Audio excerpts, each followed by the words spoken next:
അരനൂറ്റാണ്ടിൻ്റെ ബന്ധമുണ്ട് ഗോപിയേട്ടന് കൊൽക്കത്തയുമായിട്ട്. അടൂർ സ്വദേശിയായ ഗോപിയേട്ടൻ ഇപ്പോഴും അറിയപ്പെടുന്നത് ഗോപി കൊൽക്കത്ത എന്നാണ്.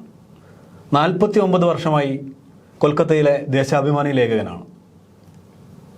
കേരള സഭയ്ക്ക് എത്തിയിരിക്കുകയാണ്. ഗോപിയേട്ടന് ബംഗാളിൻ്റെ രാഷ്ട്രീയവുമായി അത്രയുമധികം അടുത്ത ജീവിത ബന്ധമുണ്ട്. ഓരോ പരിണാമഘട്ടങ്ങളും അദ്ദേഹം സാക്ഷിയായി നിന്ന് കണ്ടതാണ്. ഗോപിയേട്ടൻ നമ്മളോട് ഇപ്പോഴത്തെ ബംഗാളിലെ രാഷ്ട്രീയ സാമൂഹ്യ അവസ്ഥകളെക്കുറിച്ച്, അത് എത്രമാത്രം ദുരന്തങ്ങളിലേക്കാണ് മനുഷ്യനെ ഈ ജനാധിപത്യ കാലഘട്ടത്തെ കൊണ്ടുപോകുന്നതിനെക്കുറിച്ച് സംസാരിക്കുകയാണ്. ഇപ്പോൾ ഇടതുപക്ഷം വേട്ടയാടപ്പെടുന്ന ഒരു കാലമാണ്. CPM പ്രവർത്തകരെ പാർട്ടി ഓഫീസുകൾ ആക്രമിക്കുക, പാർട്ടി പ്രകടനങ്ങളെ ആക്രമിക്കുക, പല രീതിയിലും പോരാട്ടങ്ങളിലൂടെയാണ് ഇപ്പോഴും പാർട്ടി അവിടെ പിടിച്ചു നിൽക്കുന്നത്. പക്ഷേ അതിനു മുമ്പ് ബംഗാൾ ഇടതുപക്ഷത്തിൻ്റെ കോട്ടയായി ഏറ്റവും അധികം കാലം ഇടതുപക്ഷം അധികാരത്തിലിരുന്ന സംസ്ഥാനമായി നമ്മൾ അറിഞ്ഞിട്ടുണ്ട്. എന്നാൽ അതിനു മുമ്പ് ഇതിനേക്കാൾ ദുരിതപൂർണമായ ഒരു കാലഘട്ടത്തിലൂടെയാണ് പാർട്ടി കടന്നു വന്നിട്ടുള്ളത്. ഗോപിയേട്ടൻ തന്നെ പറയുന്നു, ജ്യോതി ബസു തോറ്റ കാലഘട്ടമുണ്ടായിരുന്നു, ഏറ്റവും അധികം വെല്ലുവിളികൾ അനുഭവിച്ച കാലമുണ്ടായിരുന്നു. അങ്ങനെയുള്ള ഒരു കാലഘട്ടത്തിലേക്ക് ഗോപിയേട്ടൻ്റെ ശ്രദ്ധ നമ്മൾ ഒന്ന് ക്ഷണിക്കുകയാണ്. അദ്ദേഹത്തിൻ്റെ അനുഭവങ്ങളിലൂടെ നമുക്കൊന്ന് കടന്നു പോകേണ്ടതുണ്ട്. ഇപ്പോഴത്തെ പോരാട്ടത്തെ എത്രത്തോളം വിജയത്തിലേക്ക് നയിക്കും അവിടുത്തെ സഖാക്കൾ എന്ന് നമുക്ക് അറിയാൻ അതുവഴി കഴിയും എന്ന് തോന്നുന്നുണ്ട്. ഗോപിയേട്ട, സ്വാഗതം. ബംഗാളിൽ അദ്ദേഹം സൂചിപ്പിച്ച മാതിരി ബംഗാൾ രാഷ്ട്രീയത്തിൽ കഴിഞ്ഞ ഏതാണ്ട് അരനൂറ്റാണ്ട് കാലമായി ഏറെയായിട്ട്, കൃത്യമായിട്ട് പറഞ്ഞാൽ കഴിഞ്ഞ 52 വർഷം. ഞാൻ 72-ലാണ് ബംഗാളിലെത്തുന്നത്. അപ്പോൾ ഈ 52 വർഷം കൊണ്ട് അരനൂറ്റാണ്ടിലേറെ കാലമായിട്ട് ബംഗാളിലുണ്ടായിരിക്കുന്ന രാഷ്ട്രീയ വ്യതിയാനങ്ങൾ, മാറ്റങ്ങൾ, പല മാറ്റങ്ങളും ഇവിടെ ഉണ്ടായിട്ടുണ്ട്. ഇതൊക്കെ അടുത്ത് നിന്ന് കാണാനും നിരീക്ഷിക്കാനും ഉള്ള ഒരു ഭാഗ്യം എനിക്കുണ്ടായിട്ടുണ്ട്. പ്രത്യേകിച്ച് എനിക്ക് രാഷ്ട്രീയത്തിൽ താല്പര്യം ഉണ്ടായിരുന്നു. ഇപ്പം ഞാൻ കൽക്കത്തയിൽ എത്തുന്നതിന് മുമ്പ് തന്നെ കേരളത്തിൽ തന്നെ രാഷ്ട്രീയമായിട്ട് ബന്ധമുണ്ടായിരുന്നു. ആ ഒരു രാഷ്ട്രീയ പശ്ചാത്തലം മൂലമാണ് ജയിൽവാസമൊക്കെ അനുഭവിക്കേണ്ടതെന്ന്. ആ പശ്ചാത്തലമാണ് ഞാൻ കൽക്കത്തയിലേക്ക് പോകുന്നത് തന്നെ. അപ്പോൾ ആ അനുഭവത്തിൽ അവിടെ ചെന്നപ്പോൾ തന്നെ അവിടുത്തെ ഇടതുപക്ഷ പ്രസ്ഥാനമായിട്ടും കമ്മ്യൂണിസ്റ്റ് പാർട്ടിയായിട്ടൊക്കെ ബന്ധപ്പെടാനും, നേരിട്ട് ബന്ധപ്പെടാനും, അതിൻ്റെ പ്രവർത്തനങ്ങളിൽ സജീവമാകാനും, അത് നേരിട്ട് അനുഭവിക്കാനും, അവിടുത്തെ രാഷ്ട്രീയ മാറ്റങ്ങൾ, രാഷ്ട്രീയ വ്യതിയാനങ്ങളെ പറ്റിയൊക്കെ പഠിക്കാനും, പഴയ ചരിത്രം, ഈവൻ അതിന് മുമ്പ് അവിടെ ചെന്നതിന് ശേഷം അതിന് മുമ്പുള്ള ചരിത്രങ്ങൾ മനസ്സിലാക്കാനും അവിടുത്തെ ലൈബ്രറികളൊക്കെ ഉപയോഗിച്ച് ചെയ്തിട്ടുണ്ട്. അപ്പോൾ ഈ 52 ഞാൻ അവിടെ ചെല്ലുന്ന സമയത്ത് 72-ൽ ബംഗാൾ ഏറ്റവും വ്യത്യസ്തമായി ഇന്ന് നമുക്ക് ആലോചിക്കാൻ കഴിയാത്ത ഒരു കാലഘട്ടമായിരുന്നു. അർത്ഥഫാസിസ്റ്റ് തേർവാഴ്ച എന്ന് പണ്ട് പാർട്ടിയും കമ്മ്യൂണിസ്റ്റ് പാർട്ടിയും ഒക്കെ പറഞ്ഞിരുന്നൊരു കാലഘട്ടമായിരുന്നു. അന്ന് ഇന്നത്തെ തലമുറയ്ക്കൊക്കെ അത് ഒരു പക്ഷേ ഇന്നൊരു 60 വയസ്സ് വരെയുള്ള ആളുകൾക്ക് അതെന്താണെന്ന് പോലും ഒരുപക്ഷെ കേട്ടതും അല്ലാതെ ഇതുപോലെ നേരിട്ടുള്ള അനുഭവമൊന്നും ഉണ്ടായിട്ടില്ല. അതിപ്പോൾ കൽക്കത്തയിലുള്ള ജനറേഷൻ തന്നെ അത് മറന്നിരിഞ്ഞിരിക്കുന്നു. 72-ൽ, അതായത് 71 വരെ കമ്മ്യൂണിസ്റ്റ് പാർട്ടി ബംഗാളിൽ വളരെ ശക്തമായിട്ട്, 71-ൽ ഇന്ദിരാഗാന്ധി ഇന്ത്യ ഒട്ടടക്കം വൻ ഭൂരിപക്ഷത്തോടെ ജയിച്ചപ്പോഴും, അതായത് ബംഗ്ലാദേശ് യുദ്ധത്തിന് ശേഷം വൻ ഭൂരിപക്ഷത്തിൽ ജയിച്ചപ്പോഴും ബംഗാളിൽ അതിന് വ്യത്യസ്തമായിട്ട് കമ്മ്യൂണിസ്റ്റ് പാർട്ടി ഏറ്റവും വലിയ CPIM ഏറ്റവും വലിയ പാർട്ടിയായിട്ട് നിലനിന്നു.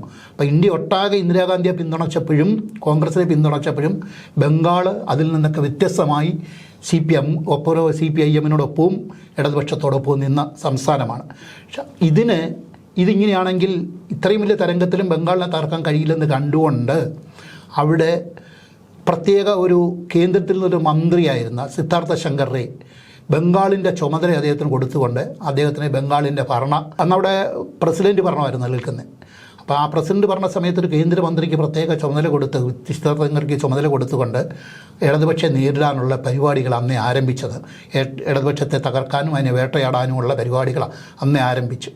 അതനുസരിച്ചിട്ട് ഒരു വർഷത്തെ പ്രസിഡന്റ് ഭരണ കാലഘട്ടത്തിൽ ഒരു പട്ടാള ഭരണത്തിന് തുല്യമായ പട്ടാളം തന്നെ ആയിരുന്നു എന്ന് പറയാം. അവിടെ പല ഭാഗത്തു നിന്നും ഇറങ്ങി അക്രമങ്ങളും, CPM-ൻ്റെ ഓഫീസുകൾ തകർക്കുക, പിടിക്കുക, പ്രവർത്തകരെ നാട് കടത്തുക, കൊല്ലുക, വീടുകൾ ആക്രമിക്കുക, ഈ ഒരു ഗ്രൗണ്ട് വർക്ക് അപ്പം തന്നെ ആരംഭിച്ചിരുന്നു. അന്നൊക്കെ ഗോപിയേട്ടൻ കൽക്കത്തയിലുണ്ട്. ഞാൻ 72-ൽ ഈ സമയത്ത് അവിടെ എത്തുമ്പോൾ അവിടെ ഏറ്റവും വലിയ ഭീകരത, പ്രത്യേകിച്ച് ഞാൻ ഇവിടുന്ന് പറഞ്ഞല്ലേ പാർട്ടി പ്രവർത്തനത്തിൻ്റെയൊക്കെ ഒരു ഭാഗമായിട്ട് ഞാൻ അവിടെ ചെന്നത് കണ്ടിന്യൂ ചെയ്യുമായിരുന്നു. ഞാനിവിടെ കേരളത്തിൽ തന്നെ പാർട്ടി മെമ്പറായിരുന്നു. എൻ്റെ മെമ്പർഷിപ്പ് അങ്ങോട്ട് ട്രാൻസ്ഫർ ചെയ്ത് അവിടെ പ്രവർത്തിച്ചപ്പോൾ ഈവൻ എനിക്ക് തന്നെ നേരിടേണ്ടി വന്നിട്ടുണ്ട്. എന്നെ തന്നെ പിടിച്ചു നിർത്തി തലയ്ക്കടിക്കുകയൊക്കെ ചെയ്തിട്ടുണ്ട്. ഒരു കോളേജിൻ്റെ, ഞാൻ അവിടെ ചെന്നൊരു കോളേജിൽ ചേർന്നു. ആ കോളേജിലെ ഛത്രപരിഷത്തിൻ്റെ വിളയാട്ടം, ഛത്രപരിഷത്ത് എന്നാന്ന് പറയുന്നത് ഇവിടുത്തെ KSU, അവിടെ പറയുന്ന ഛത്രപരിഷത്ത് എന്നായിരുന്നു. അവരുടെ ഈ ക്യാമ്പസുകൾ മുഴുവനും അവരുടെ കുത്തകയായിരുന്നു. അവിടെ വേറൊരു എതിർ ശബ്ദം ആർക്കും പറയാൻ പറ്റും. പറയുന്നവരെ അവർ തല്ലുക, അടിക്കുക, ഒതുക്കുക, ഇതൊക്കെയായിരുന്നു വിഖ്യാതം. അന്ന് ഒരുപക്ഷെ പഴയ പ്രിയരഞ്ജൻ ദാസ് മുൻഷി, പഴയ കോൺഗ്രസിൻ്റെ മുതിർന്ന നേതാവായിരുന്ന അദ്ദേഹം മരിച്ചുപോയി. ഈ സുബ്രത മുഖർജി, സോമൻ മിത്ര, ഇതുപോലുള്ളൊക്കെ അവരുടെ വിളയാട്ട കാലഘട്ടം, ഛത്രപരിഷത്ത് വിളയാട്ടം. അന്നും കേരളത്തിലും തീർച്ചയായിട്ടും KSU വളരെ പ്രഭാവമുള്ള ഒരു കാലഘട്ടമായിരുന്നു. ഇവിടുത്തെ VM സുധീരനും ഉമ്മൻചാണ്ടിയും ഒക്കെ ആയിരുന്നല്ലോ അന്ന് ഇവിടുത്തെ നേതാവ്. ഇതേക്കാട്ടിയൊക്കെ ഭയങ്കരമായിട്ട്, ഇതിനൊക്കെ വളരെ വ്യത്യസ്തമായിട്ട് അവിടുത്തെ നേതാക്കളൊരു വിളയാട്ട കാലഘട്ടമായിരുന്നു അവരുടെ. അവർക്ക് അതിരുമായിട്ട് എന്തെങ്കിലും പറഞ്ഞാൽ, ഉച്ചരിച്ചാൽ അവരെ അടിച്ചമർത്തുക എന്നുള്ളതായിരുന്നു. അപ്പോൾ ആ സമയത്ത് ഇത് ആളുകൾക്ക് എതിർ ശബ്ദം പറയാൻ പറ്റാത്ത ഒരു നിലയിലേക്ക് കൊണ്ടുവന്നിരുന്നു. 72 ഇത് വെച്ചിട്ടായിരുന്നു അവിടെ തെരഞ്ഞെടുപ്പ് പ്രഖ്യാപിച്ചു. പ്രസിഡന്റ് ഭരണം കഴിഞ്ഞിട്ട് 72 തെരഞ്ഞെടുപ്പ് പ്രഖ്യാപിച്ചു. തെരഞ്ഞെടുപ്പ് പ്രഖ്യാപിച്ച സമയത്ത് നിയമസഭയിലേക്ക്, ഈവൻ 71 നിയമസഭയിലേക്കും പാർലമെൻറ്റിലേക്കും സൈമിൾട്ടേനിയസ് തെരഞ്ഞെടുപ്പ് നടന്നപ്പോൾ CPIM നിയമസഭയിൽ ഏറ്റവും വലിയ കക്ഷി. പക്ഷേ ഗവൺമെൻറ് ഉണ്ടാക്കാൻ അനുവദിച്ചില്ല. ഏറ്റവും വലിയ കക്ഷിയായിട്ടും അന്ന് ഗവൺമെൻറ് ഉണ്ടാക്കാൻ അനുവദിക്കാതെ, നിയമസഭ കൂടാൻ പോലും അനുവദിക്കാതെ പിരിച്ചുവിട്ടിട്ട് പ്രസിഡന്റ് ഭരണം കണ്ടിന്യൂ ചെയ്യുകയായിരുന്നു. 72 വീണ്ടും ഇലക്ഷൻ നടത്തിയപ്പോഴേ ആ ഇലക്ഷൻ ഇന്ന് നമുക്ക് ആലോചിക്കാൻ പോലാത്ത കഴിയാത്ത രീതിയിൽ അട്ടിമറിക്കപ്പെട്ട ഒരു ഇലക്ഷനായിരുന്നു. ജ്യോതിബാസു അന്ന് ബംഗാളിലെ ഈവൻ 52 മുതൽ 46 മുതൽ ബംഗാൾ നിയമസഭയിൽ അംഗമായിരുന്ന ഏറ്റവും ഇന്ത്യ ഒട്ടാകെ ആദരിക്കുന്ന ജ്യോതിബാസുവിനെ അവർ വലിയ ടാർഗറ്റ് ചെയ്തു. അദ്ദേഹം മത്സരിച്ച ബാരാനഗറിൽ അദ്ദേഹത്തെ പരാജയപ്പെടുത്താനായിട്ട് എല്ലാ ശ്രമം നടന്നു. അവിടെ ഇലക്ഷൻ പോലും തെരഞ്ഞെടുപ്പ് നടത്തി തന്നെ ഒരു 10 മണിയാകുമ്പോഴത്തേക്ക് വോട്ടൊക്കെ കഴിഞ്ഞിട്ട് ആർക്ക് വോട്ട് ചെയ്യാൻ പറ്റാത്തതിന് അദ്ദേഹത്തിന് മാത്രമല്ല എല്ലാ സ്ഥലത്തും, അതുപോലെ ബംഗാൾ ഒട്ടാകെ ആ ഒരു ഛത്രപരിഷത്തിൻ്റെയും കോൺഗ്രസിൻ്റെയും ഒരു വിളയാട്ടം കൊണ്ട് തെരഞ്ഞെടുപ്പ് അട്ടിമറിക്കപ്പെട്ടു. തെരഞ്ഞെടുപ്പല്ലായിരുന്നത്, അവർ പിടിച്ചെടുക്കുമായിരുന്നത്. അങ്ങനെ നടന്നിട്ട് കോൺഗ്രസ് വൻ ഭൂരിപക്ഷം നേടി. കമ്മ്യൂണിസ്റ്റ് മാർക്സിസ്റ്റ് പാർട്ടിക്ക് CPIM അന്ന് കിട്ടിയത് 13 സീറ്റായിരുന്നു.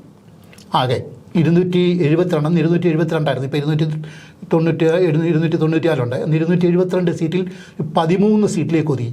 ഈ 13 സീറ്റിന് ജയിക്കാൻ പ്രത്യേക ഒരു കാരണം, അന്ന് നക്സലിസം വളരെ ശക്തമായി നിൽക്കുന്ന ഒരു കാലഘട്ടമായിരുന്നു അന്നവിടെ ബംഗാളിൽ. ആ നക്സലൈറ്റ്സ് പ്രസ്ഥാനം, കോൺഗ്രസ്, നക്സലൈറ്റ് എന്ന് പറഞ്ഞാൽ യഥാർത്ഥ ഈ കോൺഗ്രസിൻ്റെ ഒരു ഭാഗം നക്സലൈറ്റായിട്ട് വന്നുകൊണ്ട് CPIM വേട്ടക്കാരുമായിരുന്നു.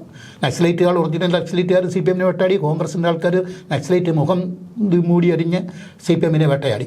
അപ്പോൾ ഇലക്ഷന് നക്സലൈറ്റുകൾ ഏറ്റവും സജീവമായിരുന്നുണ്ടായിരുന്ന, ഒറിജിനൽ യഥാർത്ഥ നക്സലൈറ്റ് ആളുകൾ സജീവമുണ്ടായിരുന്ന ഭാഗങ്ങളിലൊന്നും കോൺഗ്രസ് കേന്ദ്രീകരിച്ചില്ല.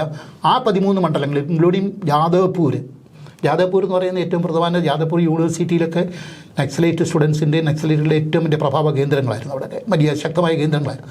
അവിടെ CPIM ജയിച്ചു 13,000 വോട്ടിന്. അപ്പോൾ യഥാർത്ഥത്തിൽ വോട്ട് നടന്ന ചില ഭാഗങ്ങളെല്ലാം ബാക്കി എല്ലായിടത്തും CPIM കെട്ടിവെച്ച, ജ്യോതിബാസുവിൻ്റെ കെട്ടിവെച്ച പണം നഷ്ടപ്പെടുത്തിക്കൊണ്ടാവണവർ 36,000 വോട്ടിൽ, അന്നത്തെ കാലഘട്ടത്തിൽ 36,000 വോട്ടിനാണ് ജ്യോതിബാസിനെ പരാജയപ്പെടുത്തി എന്ന് വരുത്തിയത്. അതിനുശേഷം സിദ്ധാർത്ഥ ശങ്കറിനെ, ആ കോൺഗ്രസ് തമ്പി മെജോറിറ്റി കൂടി അധികാരത്തിൽ വന്ന് ഉണ്ടാക്കി, കൃത്രിമ ഭൂരിപക്ഷം ഉണ്ടാക്കി അധികാരത്തിൽ വന്നത് സിദ്ധാർത്ഥ ശങ്കറെ തന്നെ അവിടെ മുഖ്യമന്ത്രിയായിട്ട് അവരോധിക്കപ്പെട്ടു. അദ്ദേഹം അന്ന് അവിടുത്തെ നിയമസഭ മത്സരിച്ചിരുന്നില്ല, കേന്ദ്രത്തിൽ മന്ത്രിയായിരുന്നു. അവിടെ മുഖ്യമന്ത്രിയായിട്ട് അധികാരമേറ്റു. ഇന്ദിരാഗാന്ധി കേന്ദ്രത്തിൽ ഭരിക്കുന്ന സമയം.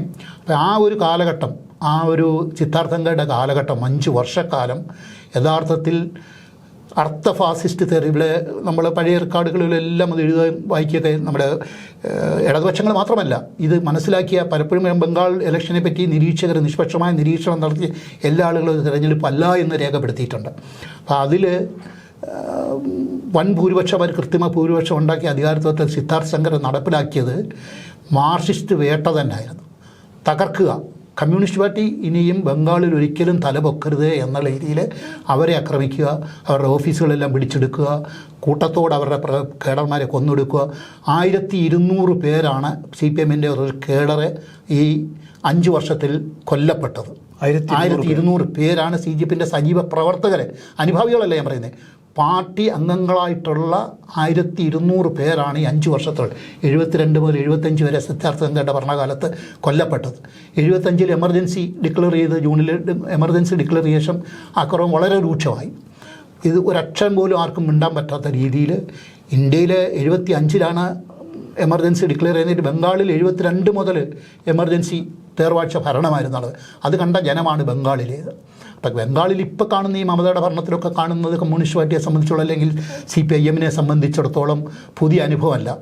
ഭയങ്കര തീക്ഷ്ണമായ അനുഭവങ്ങൾ. രണ്ടർത്ഥത്തിൽ പുതിയ അനുഭവമല്ല. അന്ന് പോരാട്ടം വിജയത്തിലേക്ക് എത്തുകയും ചെയ്തിട്ടുണ്ട്. ഇത്രയും വലിയ വേട്ടയാടലിന് അനുഭവിച്ചിട്ടും വിജയത്തിലേക്ക് എത്തുന്നുണ്ട്. ഏറ്റവും അധികകാലം തുടർച്ചയായി CPM അധികാരത്തിലിരുന്നു എന്ന വലിയ വിജയത്തിലേക്ക്. അത് പക്ഷേ അന്നത്തെ ഇത് ഒരു അനുഭവം സൃഷ്ടിക്കാൻ പറ്റും. ബംഗാൾ കമ്മ്യൂണിസ്റ്റ് പാർട്ടി എങ്ങനെ പ്രവർത്തിക്കണം എന്നുള്ളത് അന്ന് പിന്നെ ഇപ്പോഴും അന്ന് ഒരു വ്യത്യാസം ഉണ്ടായിരുന്നത്, ഗ്രാമങ്ങളിലേക്ക് കൂടുതൽ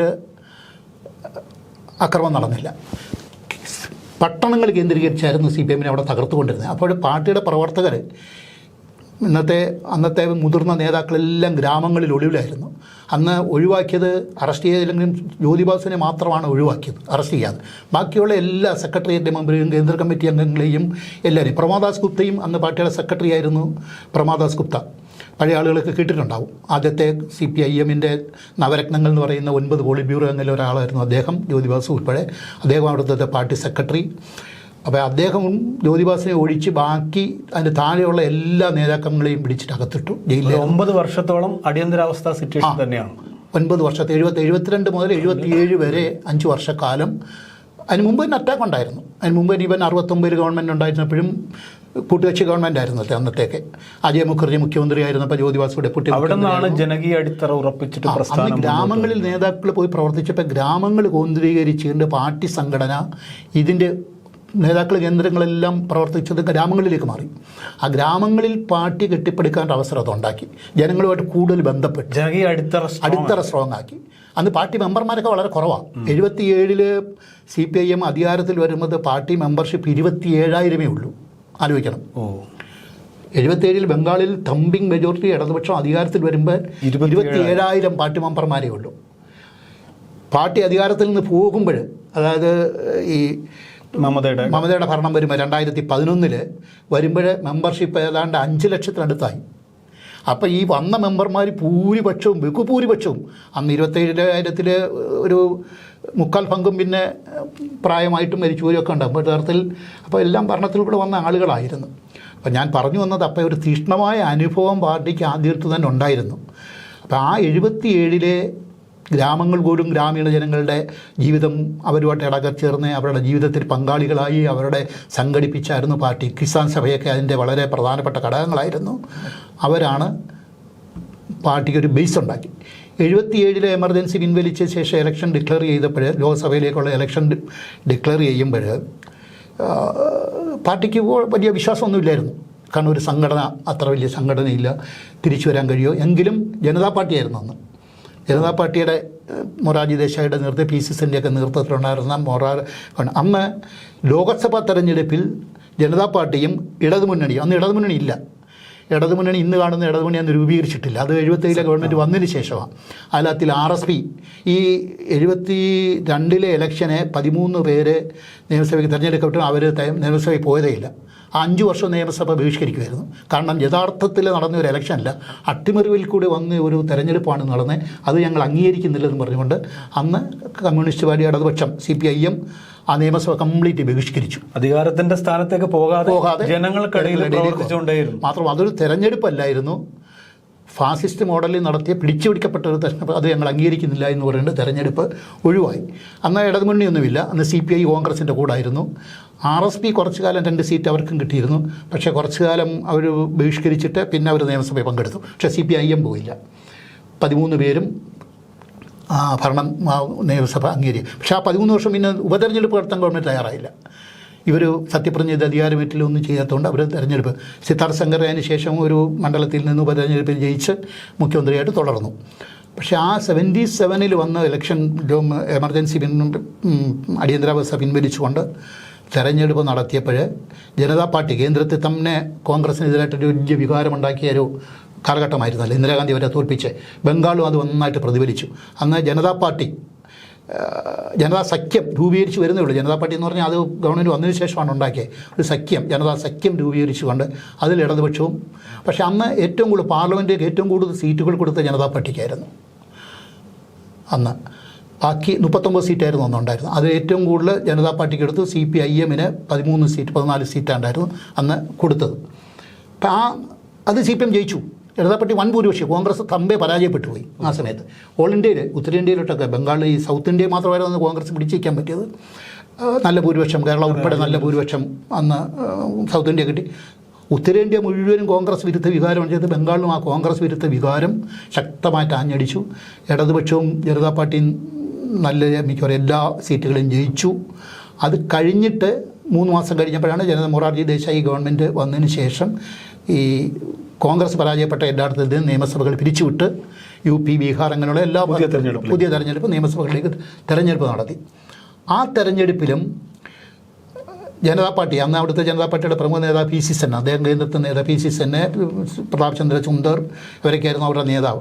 അപ്പം ഇതേ നിലയിൽ ജനതാ പാർട്ടിയും ഇടതുമുന്നണിയും തമ്മിൽ, ഇന്നത്തെ ഇടതുമുന്നണി ഞാൻ പറയുന്നത് അന്നത്തെ ഇടത് പാർട്ടികൾ എല്ലാം കൂടെ ചേർന്നിട്ട് സഖ്യത്തിൽ യോജിച്ച് പോകണമെന്ന് പരമാവധി ഇടതുപക്ഷത്തിൻ്റെ കയ്യിൽ നിന്ന് വിട്ടുവീഴ്ച നടത്തി സഖ്യത്തോടെ മത്സരം. പക്ഷേ PC സെൻ അന്ന് വളരെ, ഞങ്ങൾ മൂലമാണ് നിങ്ങൾക്ക് ഇത്രയും സീറ്റ് കിട്ടിയത്, നിങ്ങൾക്കിവിടെ സംഘടനയിൽ ഒന്നുമില്ല, ജനതാ പാർട്ടിയാണ് ഓൾ ഇന്ത്യ സ്ഥാനത്തിലുള്ളത്, അതുകൊണ്ട് നിങ്ങൾക്ക് ഞങ്ങൾ തരുന്ന സീറ്റ് തൃപ്തിയാകരുത്. അന്ന് 272 സീറ്റിൽ CPIM-ന് ലെഫ്റ്റ് ഫ്രണ്ടിന് കൊടുക്കാമെന്ന് പറയുന്നത് 90 സീറ്റാണ്. വെറും 90 സീറ്റ് മത്സരിക്കാൻ. അതിനപ്പുറത്ത് ഒരു സീറ്റും കൊടുക്കും. രാത്രി എനിക്ക് നല്ല ഓർമ്മയുണ്ട്, അന്ന് ജനതാ പാർട്ടിയുടെ അവിടുത്തെ സംസ്ഥാന കമ്മിറ്റി ഓഫീസിൽ പ്രമാദാസ് ഗുപ്തയും സരോജ് മുഖർജിയും ജ്യോതിബാസും പോയിരുന്ന രാത്രി 12-1 മണി വരെ ഫൈനൽ ഇടതുമുന്നണി ആവശ്യപ്പെട്ട 104 സീറ്റ് മതി എന്ന് പറഞ്ഞു. 104 സീറ്റ് മതി എന്ന് പറഞ്ഞു. ഒരു 9 സീറ്റ് അധികം ചോദിച്ചു. 50 സീറ്റ് അധികം ചോദിച്ചോളൂ. കാരണം ഇടതുപക്ഷത്തിന് എല്ലാം കൂടെ, അത് CPM-ന് മാത്രമല്ല, ഇടതുപക്ഷത്തിന് 104 സീറ്റെങ്കിലും, ഇതൊക്കെ ഞാൻ ധാരാളം എഴുതിയിട്ടുണ്ട്. ദേശാഭിമാനിയിൽ പലതവണ ഇതിനെ പറ്റി പല പത്രത്തിൽ എഴുതിയിട്ടുണ്ട്. 104 സീറ്റ് കൊടുക്കണമെന്ന് പറഞ്ഞപ്പോൾ അവരത് 90 സീറ്റിൽ ഒരെണ്ണം പോലും തരില്ല, നിങ്ങൾ വേണമെങ്കിൽ വാങ്ങിക്കൊണ്ട് പൊയ്ക്കോളൂ, അല്ലെങ്കിൽ അതുമില്ല എന്ന് പറയും. ഈ നിലപാടായിരുന്നു PC സെൻ്റെ അടുത്ത്. അപ്പോൾ അവർ തിരിച്ച് ജ്യോതിബാബുവും പ്രമാദാസ് ഗുപ്തയും സരോജ് മുഖർജി എന്ന പ്രധാനപ്പെട്ട പാർട്ടിയുടെ നേതാവാണ് അവിടുത്തെ, പിന്നെ പ്രമാദാസ് ഗുപ്തയ്ക്ക് സെക്രട്ടറിയായ അദ്ദേഹമാണ്. അവർ വന്നിട്ട് ഒറ്റയ്ക്ക് മത്സരിക്കാൻ തീരുമാനിക്കുകയായിരുന്നു, പ്രഖ്യാപിക്കുകയായിരുന്നു. പിറ്റേ ദിവസം രാവിലെ പത്രസമ്മേളനം വിളിച്ചിട്ട് ഞങ്ങൾ ഇടതുപക്ഷം പ്രത്യേകം മത്സരിക്കുന്നുണ്ട്, ജനതാ പാർട്ടിയായിട്ട് അഡ്ജസ്റ്റ് ചെയ്യാൻ പറ്റത്തില്ല എന്നുള്ള ഒരു പ്രഖ്യാപനം നടത്തി. അതുകൊണ്ടാണ് അന്ന് RSPക്കും ഫോർമിന് ചോദിച്ച സീറ്റുകൾ എല്ലാവർക്കും കൊടുത്തു. മാത്രമല്ല അതൊരു ചരിത്രപരമായ തീരുമാനമായിരുന്നു. ഒരു ചരിത്രപരമായ തീരുമാനമായിരുന്നു, ഒരു വലിയൊരു വൻ തീരുമാനമായിരുന്നു അന്ന് അത് എടുത്തത്. അതേസമയം 104 സീറ്റ്, ഒരു 100 സീറ്റെങ്കിലും കൊടുക്കുമായിരുന്നെങ്കിൽ ഒരുപക്ഷെ ചരിത്രം, ബംഗാളിൻ്റെ ചരിത്രം, രാഷ്ട്രീയ ചരിത്രം വേറെ ഒന്നാകുമായിരുന്നു. ഒരു സഖ്യ സർക്കാർ ഉണ്ടാകുമായിരുന്നു. അത് അപ്പോഴേ തെരഞ്ഞെടുപ്പിൻ്റെ പ്രചാരണം വന്നപ്പോൾ, ശക്തമായ തെരഞ്ഞെടുപ്പ് പ്രചരണം എല്ലായിടത്തും വന്നപ്പോൾ എല്ലാ മാധ്യമങ്ങളും പ്രെഡിക്റ്റ് ചെയ്തത്, പ്രഖ്യാപിച്ച മുൻകൂർ കണ്ടത്, തെരഞ്ഞെടുപ്പിന് ശേഷം വീണ്ടും ആർക്കും ഭൂരിപക്ഷം കിട്ടത്തില്ല, ഒറ്റയ്ക്ക് ഇലക്ഷനിൽ ജനതാ പാർട്ടിയും ലെഫ്റ്റ് ഫ്രണ്ടും കൂടെ വീണ്ടും സഖ്യമുണ്ടാക്കി പണ്ടത്തെ 67-ലും 69-ലും കൂട്ടുകക്ഷി മന്ത്രിസഭ പോലെ അജയ് മുഖർജിയുടെ കൂട്ടത്തിലുണ്ടായിരുന്ന PC സെൻ മുഖ്യമന്ത്രിയാവും, ജ്യോതിബാസു ഡെപ്യൂട്ടി മുഖ്യമന്ത്രിയാവും. ആദ്യം ജ്യോതിബാസു ഡെപ്യൂട്ടി മുഖ്യമന്ത്രിയായിരുന്നു.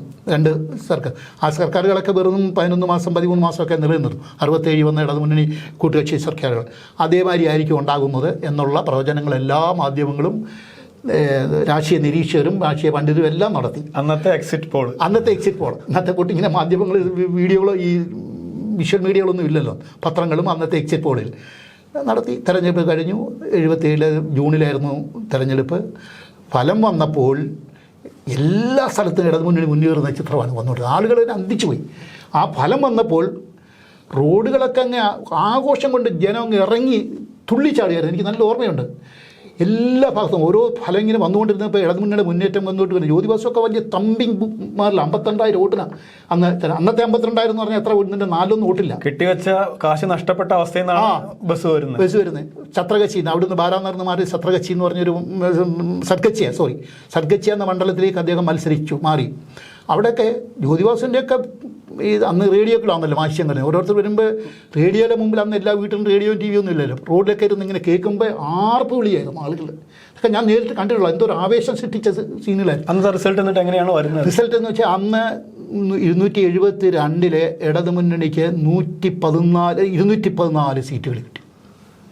ആലോചിക്കാൻ പറ്റില്ല. ജനതാ പാർട്ടിക്ക് 94 കോംപ്രമൈസ് ചെയ്യേണ്ടിരുന്ന ജനതാ പാർട്ടിക്ക് 27 സീറ്റാണ് കിട്ടിയത്. PC സെന്. കോൺഗ്രസിന് 20 സീറ്റ്. കോൺഗ്രസിൻ്റെ പ്രമുഖ എല്ലാ നേതാക്കളും തോറ്റു. പ്രമുഖപ്പെട്ട എല്ലാ നേതാക്കളും എല്ലാ ഗ്രാമങ്ങളിൽ മാത്രം ചിലയിടത്ത് സാധാരണ അവരുമായിട്ടൊക്കെ ബന്ധമുള്ള കോൺഗ്രസ്സുകാർ മാത്രമാണ് ജയിച്ചത്.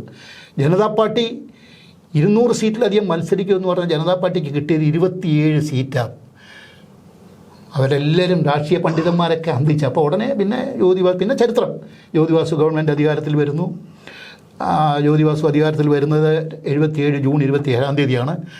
അദ്ദേഹം സത്യപ്രതിജ്ഞ ചെയ്യുന്നത് കൽക്കത്തയല്ല, ബംഗാൾ ഒട്ടാകെ ഒരു ഭയങ്കര ആഘോഷമായിരുന്നു. ഞാനൊക്കെ അതിലൊന്ന് പങ്കെടുത്ത ആളാണ്. ആ സത്യപ്രതിജ്ഞ ചടങ്ങിലൊക്കെ പോകാനുള്ള അന്ന് പത്രമായിട്ടല്ല, പാർട്ടിയുടെ ഇതായിട്ടൊക്കെ എല്ലാവരും ഓപ്പണായിരുന്നു രാജഭവൻ്റെ അവിടെ. എന്നിട്ട് അദ്ദേഹം ഒരു പ്രഖ്യാപനം നടത്തി. രാജഭവനിൽ സത്യപ്രതിജ്ഞ കഴിഞ്ഞിട്ട് റൈറ്റേഴ്സ് ബിൽഡിങ്ങിൽ, ഭരണശില കേന്ദ്ര റൈറ്റേഴ്സ് ബിൽഡിങ്ങിലേക്ക് പോകുമ്പോൾ ഒരു അദ്ദേഹത്തിന് ആനയിച്ചുകൊണ്ട് പോകുന്ന ആ ഘോഷയാത്ര തന്നെ ആളുകളുടെ യാത, ലക്ഷക്കണക്കിന് ആളുകളായിരുന്നു ഇതിൻ്റെ പുറകിൽ പോലെ. അദ്ദേഹം റൈറ്റേഴ്സ് ബിൽഡിങ്ങിൽ ചെന്ന് നിന്നിട്ട് അവിടെ പൊതുവെ ഈ ആളുകളെ അഭിസംബോധന നടത്തിയവർ പറഞ്ഞുകൊണ്ട്, ഞങ്ങൾ ജനങ്ങളുടെ ഇടയിൽ സെക്രട്ടേറിയറ്റിൽ നിന്നുകൊണ്ടായിരിക്കില്ല ഭരിക്കുന്നത്, ജനങ്ങളുടെ ഇടയിൽ നിന്നുകൊണ്ടായിരിക്കും ഭരിക്കുക എന്നുള്ളത്. അത് വലിയൊരു ചരിത്ര പ്രഖ്യാപനമായിരുന്നു. ജനങ്ങളുടെ ഇടയിൽ നിന്നുകൊണ്ടായിരിക്കും ഭരിക്കുന്നത്, ജനങ്ങളോടൊപ്പം ജനങ്ങൾക്ക് വേണ്ടി ജനങ്ങളാൽ ഭരിക്കപ്പെടും, സെക്രട്ടേറിയറ്റിൻ്റെ 4 അതിരുകൾക്കൊന്നുകൊണ്ട് കണ്ട് മുഖ്യമന്ത്രി കസേര എന്നുകൊണ്ട് മാത്രമായിരിക്കില്ല എന്നുള്ള പ്രഖ്യാപനം അക്ഷരാർത്ഥത്തിൽ അത് നടപ്പിലാക്കി. ആ സമയത്ത് ബംഗാൾ പട്ടിണിയും പരിവട്ടവും ദാരിദ്ര്യത്തിൻ്റെ അങ്ങേയറ്റമായിരുന്നു ബംഗാൾ. എന്തെങ്കിലും ചെറിയൊരു മഴയോ എല്ലോ ഒക്കെ വന്നാൽ ഗ്രാമങ്ങളിൽ ജനങ്ങൾ പട്ടണങ്ങളിലേക്ക് അങ്ങ് ഒഴുകുകയായിരുന്നു.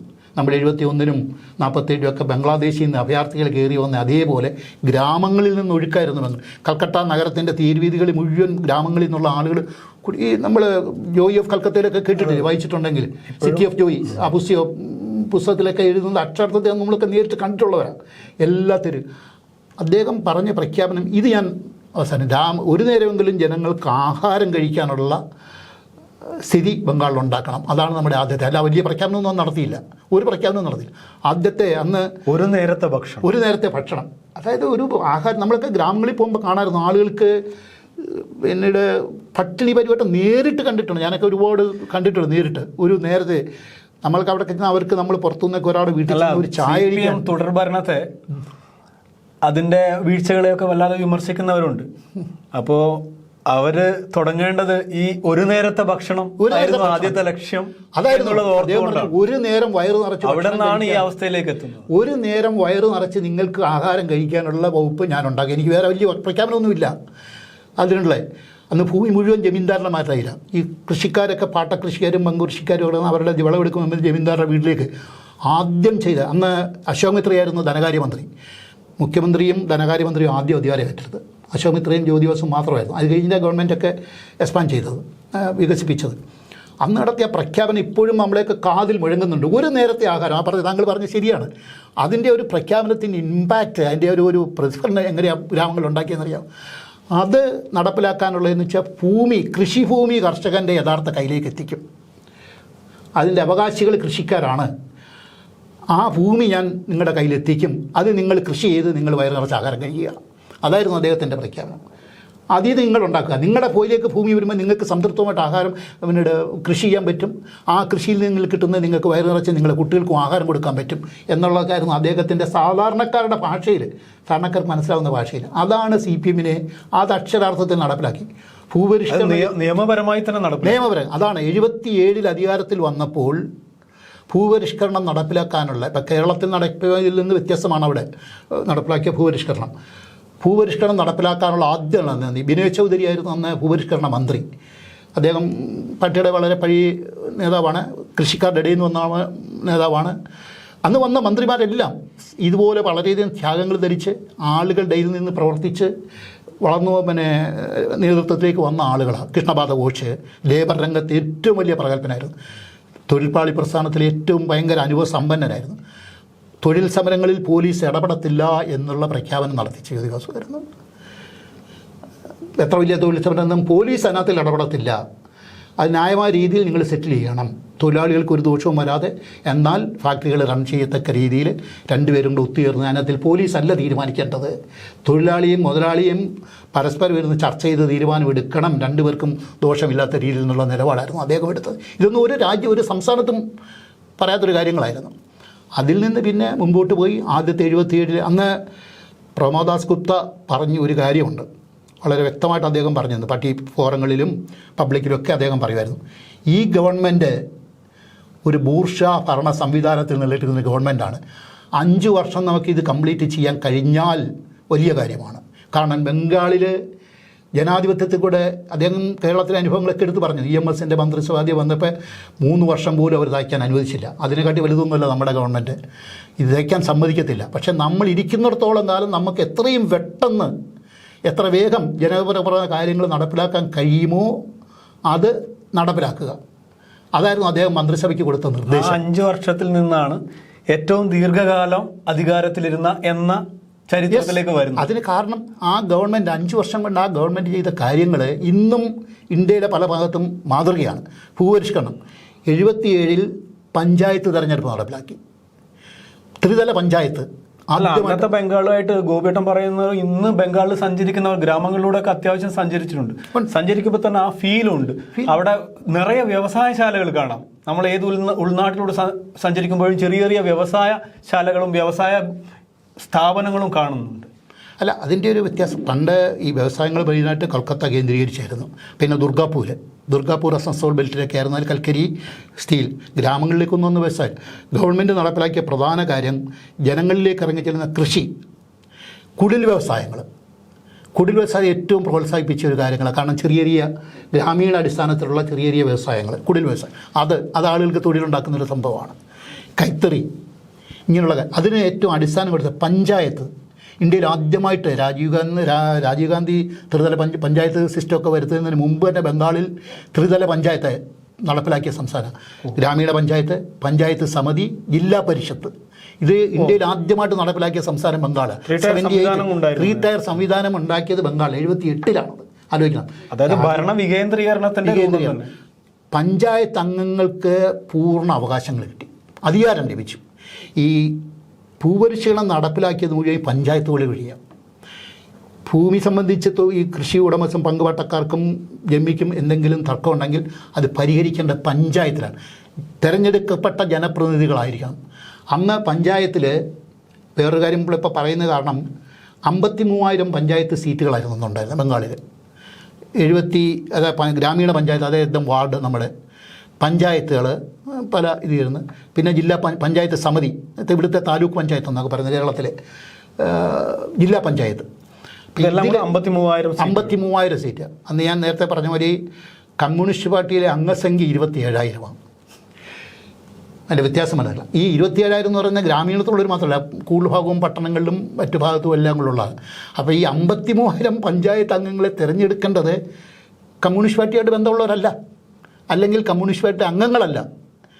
കമ്മ്യൂണിസ്റ്റ് പാർട്ടി പുറത്തുള്ള അംഗങ്ങളെ, പൊതുജനങ്ങളെ, ജനങ്ങൾക്ക് സമൃദ്ധമായ ഒരു ഗ്രാമത്തിൽ ജനങ്ങൾക്ക് ജനസമ്മതനായ ഒരാളെ, അത് വിദ്യാഭ്യാസപരമുണ്ട്, അധ്യാപകരുണ്ട്, മറ്റു പലരുണ്ട്, പലരും കൃഷിക്കാരുണ്ട്, ഒന്നും അറിയാത്തവരും കൃഷിക്കാർ, ഇവരെല്ലാം പഞ്ചായത്ത് മെമ്പർമാരാക്കി. പഞ്ചായത്ത് വൻ ഭൂരിപക്ഷത്തെ ഇടതുപക്ഷം ജയിച്ചു. ഇടതുപക്ഷത്തിൻ്റെ ലേബലിൽ അവരൊക്കെ മത്സരിച്ചു, ജയിച്ചു. അവർക്ക് അധികാരം. പണ്ട് പഞ്ചായത്ത് 16 വർഷമായിട്ട് പഞ്ചായത്തിൽ മുടങ്ങിക്കിടന്ന സംസ്ഥാനമായിരുന്നു ബംഗാൾ. 16 വർഷം. അതിനുശേഷം ഇവിടെ വന്നപ്പോൾ പിന്നെ 78-ന് ശേഷം ഇടതുമുന്നണി ഇറങ്ങുന്ന കൃത്യമായിട്ട് എല്ലാ 5 വർഷവും പഞ്ചായത്ത് തെരഞ്ഞെടുപ്പ് അവിടെ നടത്തപ്പെട്ടു.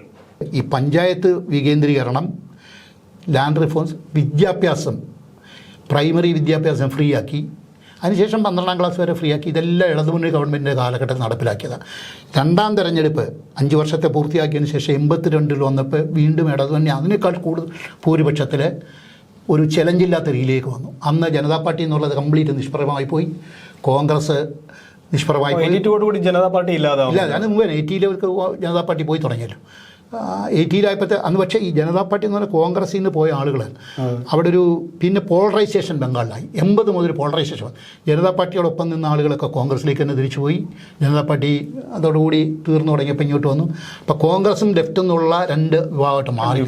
ആൻറ്റി കമ്മ്യൂണിസ്റ്റ്, ആൻറ്റി ലെഫ്റ്റ് എന്നുള്ളവരെല്ലാം കോൺഗ്രസിലേക്ക് പോയി. പിന്നെ ഒരു ഘട്ടത്തിലാണല്ലോ തൃണമൂല് കയറി വരുന്നത്. കാരണം അതൊക്കെ അത് വളരെ കഴിഞ്ഞാണ്. അത്രയും കാലം ഇടതുപക്ഷം, തൃണമൂൽ ഒന്നിച്ചു ഇടതുപക്ഷമായിരുന്നല്ലോ. ഇടതുപക്ഷത്തിന്റെ വിശ്വാസത്തിൽ നിൽക്കുന്നുണ്ട് ജനങ്ങളെല്ലാം. ഉണ്ട്. അതായത് ഇപ്പോഴും നേരിടുന്ന ഒരു ചാലഞ്ചസ് ഉണ്ടല്ലോ. അല്ല, ഞാൻ പറഞ്ഞു വന്നത് 77 കഴിഞ്ഞിട്ട് പിന്നെ നടന്ന എല്ലാ തെരഞ്ഞെടുപ്പുകളിലും ലെഫ്റ്റ് ഫ്രണ്ട് തന്നെ ജയിച്ചു വന്ന ഓരോ പ്രാവശ്യം നടക്കുന്ന പുതിയ പുതിയ നടപ്പിൽ ജനങ്ങൾക്ക് പ്രയോജനപ്രദമായ കാര്യങ്ങൾ നടപ്പിലാക്കിക്കൊണ്ട് നടന്നത്. ഇത് പിന്നെ വേറൊരു കാര്യം ഞാൻ ആദ്യം സൂചിപ്പിച്ചവരുണ്ട്. 77 ഗവൺമെൻറ് രൂപീകരിക്കുമ്പോൾ ജനിച്ചൊരു കുട്ടി ഒരു ജ്യോതിബാസുവിൻ്റെ ഭരണം ഒരു 20-25 വർഷം കഴിയുമ്പോഴത്തേക്ക് അവർക്ക് ഈ വോട്ടവകാശം നേടി പുതിയ ആളുകളാണ് ജനിച്ചൊരു വിഭാഗമായി. അത് മനസ്സിലാക്കണം, അതാരും കാണുന്നില്ല. ജ്യോതിബാസു 77 വരുമ്പോൾ ഒരു 10 വയസ്സ് കാണുന്ന ഒരേ ഭരണത്തെയാണ്. അവൻ്റെ അച്ഛന് ഭൂമി കിട്ടിയെന്ന് പറയുമ്പോൾ എനിക്കെന്ത് കിട്ടി, അല്ലെങ്കിൽ അവൻ വിദ്യാഭ്യാസം കഴിഞ്ഞ് പുറത്തിറങ്ങി അവൻ്റെ തൊഴിലില്ലായ്മ ഒരു പ്രശ്നമായിരുന്നു. കാരണം കൃഷിയൊക്കെ വന്നു, പുതിയ വ്യവസായങ്ങൾ, പിന്നെ പല കേന്ദ്രത്തിലെ ഗവൺമെൻറ് ഒരു സഹായം ഇല്ല. ഇപ്പോഴും അങ്ങനെ ഒരു ശുഭാപ്തി വിശ്വാസം പങ്കുവയ്ക്കപ്പെടുന്നുണ്ട്. ഇപ്പോഴേ ഇലക്ഷൻ കഴിഞ്ഞപ്പോൾ പോലും ഉണ്ട്. ഇപ്പോൾ തൃണമൂലിൻ്റെ കാലത്ത് പഴയ 70s അനുഭവിച്ച അതേ, അല്ലെങ്കിൽ അത്രയും ഡിഗ്രി കുറവായിരിക്കും, എന്തായാലും അത്രയും വലിയ വെല്ലുവിളികൾ ഇപ്പം പാർട്ടി നേരിടുന്നുണ്ട്. അവിടെ പാർട്ടി പ്രവർത്തകർ നേരെയുള്ള ആക്രമണങ്ങളെല്ലാം ഉണ്ട്. എന്താ ഇപ്പോഴുള്ള ഒരു അവസ്ഥ എന്താണ്? ഇപ്പോഴും പാർട്ടി 70 എന്നൊരു കാര്യമുണ്ട്. ഈവൻ 77 വന്നിട്ട് പ്രത്യേകിച്ച് നിങ്ങളൊക്കെ കേട്ടിട്ടുണ്ടാകും, ബംഗാളിൽ ഈ കൃഷിയൊക്കെ വന്നപ്പോൾ ജ്യോതിബാസുവിൻ്റെ ഒരു കൃഷി നമ്മുടെ അടിസ്ഥാനം, വ്യവസായം നമ്മുടെ ഭാവി, ഇതായിരുന്നു ഒരു കാലത്തെ മുദ്രാവാക്യം ജ്യോതിബാസുവിൻ്റെ കാലഘട്ടത്തിൽ. പിന്നെ അതിന് ഈ ഭൂമി വലിയ വ്യവസായങ്ങൾ വരണമെന്നുണ്ടെങ്കിൽ ഇപ്പോൾ ടാറ്റ ഫാക്ടറിയൊക്കെ വന്നപ്പോഴേ ഭൂമി ഏറ്റെടുക്കേണ്ട ഒരു വലിയ പ്രശ്നങ്ങളുണ്ടാക്കി. നന്ദിഗ്രാം പോലുള്ള സംഭവത്തിൽ വലിയ വ്യവസായങ്ങളൊക്കെ ഭൂമി ഇത് ഒരു ലാൻഡ് ബാങ്ക് ഉണ്ടാക്കാൻ ഗവൺമെൻറ്റിന് കഴിഞ്ഞില്ല. ഭൂമിയെല്ലാം കൃഷിക്കാർക്ക് പങ്കു ചെയ്തു. പിന്നെ ഒരു പുതിയ വ്യവസായം വരുമ്പോൾ ഭൂമി ഏറ്റെടുക്കേണ്ടി വന്നു. അപ്പോൾ ഇതിനകത്ത് ഈ ഒരു വലിയ പ്രശ്നം, ഗവൺമെൻറ് ഞങ്ങൾക്ക് ഭൂമി തന്നു, പിന്നെ മുതലാളിമാർക്ക് വേണ്ടി ആ ഭൂമി തിരിച്ചെടുക്കുന്നു. ഇത് തിരിച്ചടിക്കാൻ തുടങ്ങി. മനസ്സിലാകുന്നില്ല? ശരിക്കും വ്യവസായവൽക്കരണ ശ്രമത്തിൻ്റെ ഭാഗമായിട്ടായിരുന്നു ഇത്. അത് പക്ഷേ നടപ്പിലാക്കുന്നത് ഒരു ഭാഗം എഡ്യൂക്കേറ്റഡ് ആൾക്കാർ തന്നെ അംഗീകരിച്ചു. പക്ഷേ ഇതിനെ ഒരു ബംഗാളിൽ മാത്രമല്ല, ദേശീയ തലത്തിൽ, ആഗോളതലത്തിൽ തന്നെ ഇടതുപക്ഷത്തിന് എതിരായിട്ടൊരു മുദ്രാവാക്യമായിട്ട് ഉയർത്തിക്കൊണ്ടാണ്. മമതയ്ക്കുള്ള ഏറ്റവും വലിയ കാച്ചിങ് അതായിരുന്നു. ലെഫ്റ്റ് ഫ്രണ്ട് വന്നു, ശരി, ഭൂമി അവർക്ക് കൃഷിക്കാർക്ക് കൊടുത്തു. അതേ ലെഫ്റ്റ് ഫ്രണ്ട് തന്നെ ടാറ്റ പോലുള്ള വൻകിട മുതലാളിമാർക്ക് വേണ്ടി ആ ഭൂമി തിരിച്ചു പിടിച്ചെടുക്കുന്നു. നല്ല ഇരിക്കുന്നൊരു മുദ്രാവാക്യമോ, ആര് കേട്ടാലും കാച്ചിങ് ഒരു മുദ്രാവാക്യമല്ലേ അത് കുറേയൊക്കെ പാലിച്ചു. കാരണം ഈ ആദ്യത്തെ ഭൂമി കിട്ടിയ ആളുടെ മക്കൾ 20-25 വയസ്സായപ്പോഴേ ആ CPM ഉണ്ടാക്കിയോ എന്ന ഒരു കൾച്ചറൽ മുന്നേറ്റം കൂടെ ഉണ്ട്, സോഷ്യോ പൊളിറ്റിക്കൽ മുന്നേറ്റം ഉണ്ടല്ലോ എന്തായാലും. പക്ഷേ ആ മുന്നേറ്റത്തെ പോലും ഇപ്പം തകർത്തിട്ട് മമതയുടെ കാലത്ത് ഇപ്പം തിരിച്ചുപോക്ക് നടത്തുന്നത്, സാംസ്കാരിക സാമൂഹ്യ രംഗത്ത് പോലും തിരിച്ചുപോക്കൽ നടത്തുന്നു. വേറൊരു കാര്യമുണ്ട്. ഇപ്പം അത് ബംഗാൾ മാത്രമായിട്ട് ഒറ്റപ്പെട്ട് കാണാൻ കഴിയില്ല. നമ്മളിപ്പോൾ ദേശീയ തലത്തിലോ അല്ലെങ്കിൽ ഇൻ്റർനാഷണൽ സർവ്വദേശീയ തലത്തിൽ തന്നെ കമ്മ്യൂണിസ്റ്റ് ഇടതുപക്ഷ പ്രസ്ഥാനത്തിനുണ്ടായിക്കൊണ്ടിരുന്ന ഒരു അപചയം. സോവിയറ്റ് യൂണിയൻ തകർന്നു എന്നാ എത്ര വർഷമാണ്, അതിനുശേഷം ബംഗാൾ പോയത്, അതിന് എത്രയോ കഴിഞ്ഞിട്ട് ബംഗാൾ പോയത്. ആന്ധ്രയിൽ കമ്മ്യൂണിസ്റ്റ് പാർട്ടിക്ക് ഭയങ്കര മുന്നേറ്റം, അത് മുമ്പോട്ട് കൊണ്ടുപോകാൻ കഴിഞ്ഞില്ല. അതിന് അടിസ്ഥാനപരമായ മറ്റു പല കാരണങ്ങളും ഉണ്ടാകും. ചില പത്രങ്ങൾക്ക് 4 ദിവസം അവധി കൊടുക്കുന്ന അവസ്ഥ വരെ ഉണ്ട്, സാഹചര്യം ഉണ്ടായിരുന്നു. അത് വേറൊരു സബ്ജക്റ്റ്. എന്താണെന്ന് വെച്ചാൽ ഇപ്പോൾ മമത ഈ ഭൂമി ഏറ്റെടുക്കലിൻ്റെ പ്രശ്നം, ബംഗാളിൻ്റെ വ്യവസായവൽക്കരണമൊക്കെ മമത ഒരു ദേശീയ, അന്ന് ഇപ്പം മേധാ പതേക്കർ പോലുള്ള ആളുകൾ ബംഗാളിൽ വന്ന് ക്യാമ്പടിച്ചു. അതിനുശേഷം ഇപ്പോൾ അവിടെ സന്ദേശകാരി ഉണ്ടപ്പോൾ മേധാ പതേക്കർ അങ്ങോട്ട് തിരിഞ്ഞു നോക്കിയില്ല. അവിടെ ചെറിയൊരു സംഭവം ഉണ്ടാക്കി അവരും ബംഗാളിൽ നിന്ന് പിന്നെ ഇയാൾ രമേശ് ചെന്നിത്തല, കേരളത്തിൽ നിന്ന് രമേശ് ചെന്നിത്തലയുള്ള കോൺഗ്രസ് നേതാക്കൾ നന്ദിഗ്രാം ഉണ്ടപ്പോൾ അവിടെ ഒന്ന് ക്യാമ്പടിച്ചിട്ട് ഗവൺമെൻറ്റിനെതിരായിട്ട് മുദ്രാവാക്യം ഉണ്ടാക്കി. അതിനുശേഷം എന്തെല്ലാം പ്രശ്നങ്ങൾ രാജ്യത്തുണ്ടായിട്ടുണ്ട്, അവരൊക്കെ പോകുന്നുണ്ടോ? അപ്പോൾ ബംഗാളിൻ്റെ അവരുടെ ടാർഗറ്റ് എല്ലാ ആൻറ്റി കമ്മ്യൂണിസ്റ്റ് വിരുദ്ധ ശക്തികളുടെയും ടാർഗറ്റ് ബംഗാളായിട്ട് മാറി. മീഡിയകൾ ഒന്നടങ്കം അതിനെതിരായിട്ട് മാറി. 72 നക്സലുകളിൽ ഉപയോഗിച്ചതുപോലെ മാവോയിസ്റ്റുകളുടെ ചിത്രം കൊടുത്തുകൊണ്ട് കോൺഗ്രസ്സുകാരിലെ ഒരു ഭാഗം ഉള്ള ആൾക്കാരെ മാവോയിസ്റ്റ് കുപ്പായം അണിച്ചിട്ട് ഇവർക്കെതിരായിട്ടാക്കി, കമ്മ്യൂണിസ്റ്റ് പാർട്ടിക്കെതിരായിട്ടാക്കി. അപ്പോൾ ഇതൊക്കെ ഒരു കാലഘട്ടം കഴിയുമ്പോൾ പുതിയൊരു ജനറേഷൻ വന്നപ്പോൾ അവർക്ക് പഴയ ജ്യോതിബാസുവിൻ്റെ കാലത്തെ കാര്യങ്ങൾ ഇപ്പോൾ പറഞ്ഞിട്ട് എൻ്റെ അപ്പൂപ്പായ്ക്ക് ആന ഉണ്ടായിരുന്നു പറഞ്ഞിട്ട് കാര്യമില്ലല്ലോ. അവരത് മുതലാക്കാം. രാഷ്ട്രീയമായിട്ട് അതിനുള്ള പ്രചോദനം, പിന്നെ എല്ലാ സൗകര്യങ്ങളും അവർക്ക് ലഭിച്ചു. മീഡിയകൾ അന്ന് ഈ TVയും കാര്യങ്ങളൊന്നും ഇല്ലാത്ത കാലഘട്ടമാണ്. പിന്നെ TV ചർച്ചകളതായി എല്ലാം. ഇപ്പോൾ കേരളത്തിൽ തന്നെ പലപ്പോഴും ഇടതുപക്ഷ മുന്നണി ഗവൺമെൻറ് ചെയ്യുന്നതിനെതിരായിട്ട് മീഡിയകൾ എന്ത് നിലപാടാണ് എടുക്കുന്നത്? ഇതിൻ്റെ 10 ഇരട്ടിയായിരുന്നു അവിടെ നടത്തിയത്. ഇവിടെ തന്നെ നമ്മൾ കാണും. ഇവിടെ എഡ്യൂക്കേറ്റഡ് ആൾക്കാർ കുറച്ചുകൂടെ നിങ്ങൾക്കൊക്കെ പേപ്പറുകളും കാര്യങ്ങളുണ്ട്. അത്രത്തോളം പോകുന്നില്ലെങ്കിലും മീഡിയകൾ എന്തെങ്കിലും പോസിറ്റീവായി കാണിക്കുന്നുണ്ടോ? ഇടതുമുന്നണി പ്രത്യേകിച്ച് 2ാം ഇടതുമുന്നണി ഗവൺമെൻറ് വന്നപ്പോഴേ ഈ ഇലക്ഷൻ എന്താ കാണിക്കുന്നവർ? മീഡിയകളുടെ നിലപാടെന്താ? അതിൻ്റെ ഇരട്ടിയോ 3 ഇരട്ടിയായിരുന്നു ബംഗാൾ. അപ്പോൾ നമുക്കത് ആലോചിക്കാം. പ്രത്യേകിച്ച് മാധ്യമരംഗത്ത് പ്രവർത്തിക്കുന്ന നമ്മളെ പോലുള്ളവർക്ക് അതിൻ്റെ വ്യാപ്തി മനസ്സിലാവും.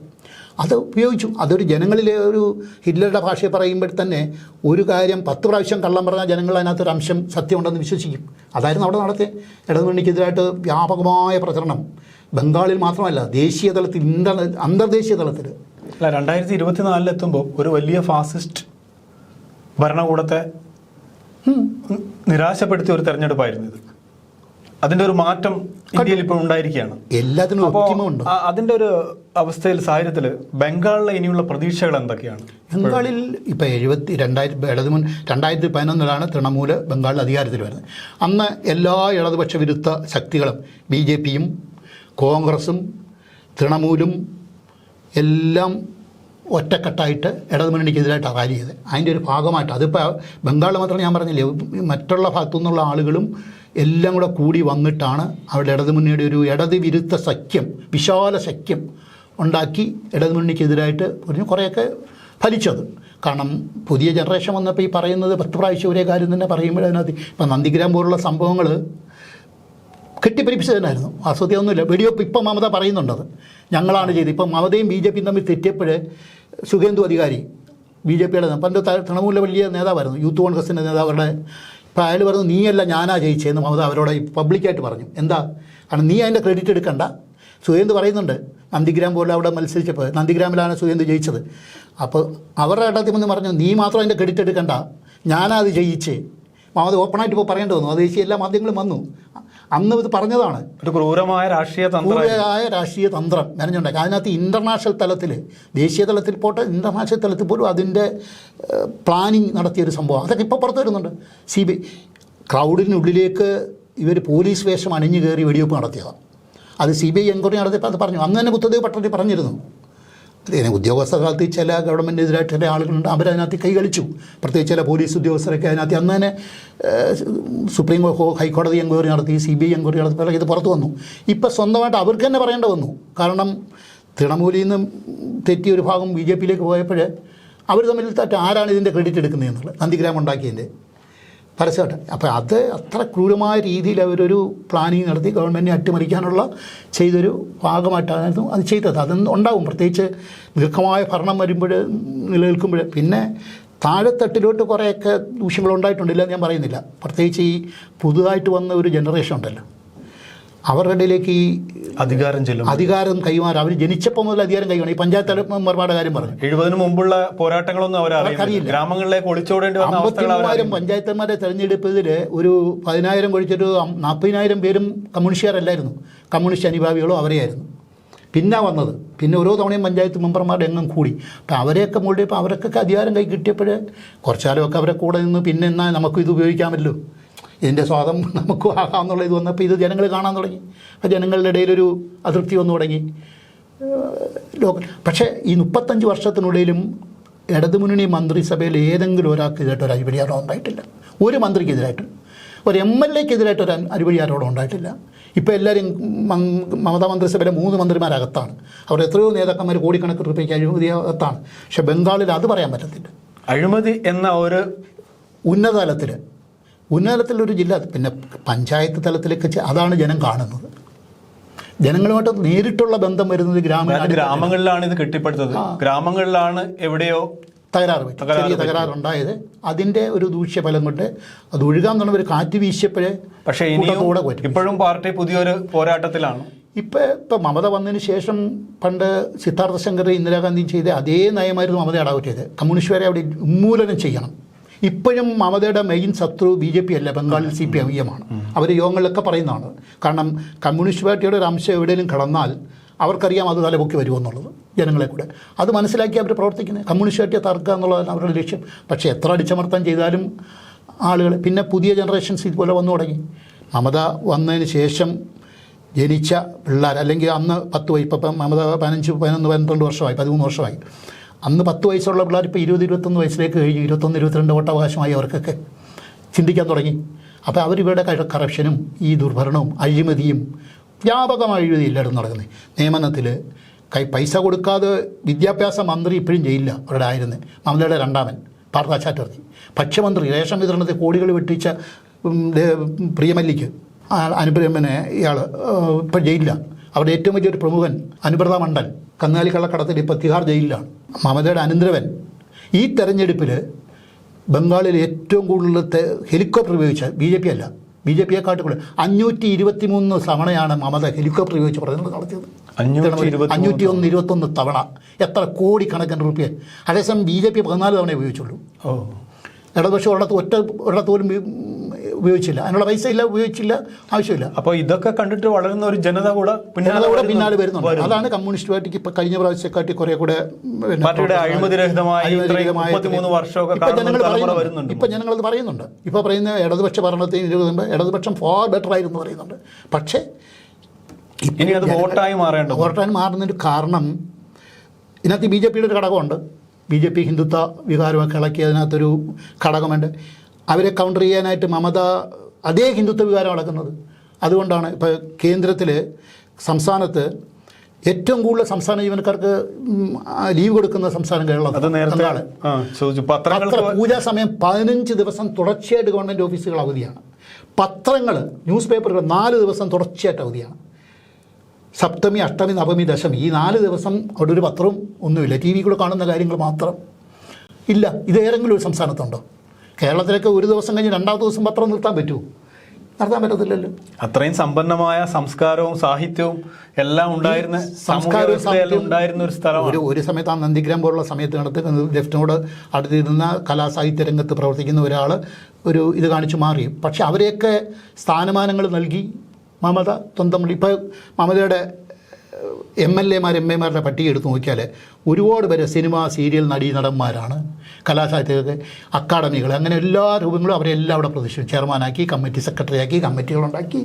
ഈ MLAമാർക്കും MPമാർക്കും ഒക്കെ ധാരാളം സ്ഥാനങ്ങൾ കൊടുക്കുന്നു.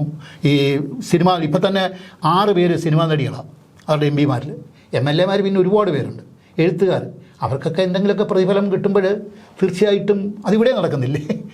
പണ്ടത്തെ ഇടതുപക്ഷത്തോടൊപ്പം കലാസാഹിത്യ രംഗം എന്നൊക്കെ പറയുന്ന ഇടതുപക്ഷത്തിൻ്റെ അല്ലെങ്കിൽ ആ രീതി ചിന്തിക്കുന്ന, പുരോഗമനപരമായിട്ട് ചിന്തിക്കുന്ന ഒരു ഇന്നത് പറയാൻ പറ്റുമോ?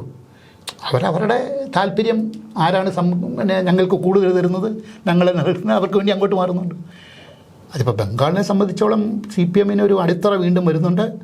ചെറുപ്പക്കാർ കൂടുതൽ അട്രാക്ട് ചെയ്യുന്നുണ്ട്. തെരഞ്ഞെടുപ്പിലേക്ക് ഒരു ജയിക്കത്തക്ക ഘട്ടത്തിലേക്ക് വന്നില്ലെങ്കിലും ഇത് ഗ്രാജുവലി വളർന്നു വരും. പഴയമാതിരി ഇപ്പോൾ 72 തോറ്റ് തൊപ്പിയടിച്ച് 77 കയറി വന്ന് ആരും സ്വപ്നത്തിൽ പോലും വിചാരിച്ചൊരു കാര്യമല്ല.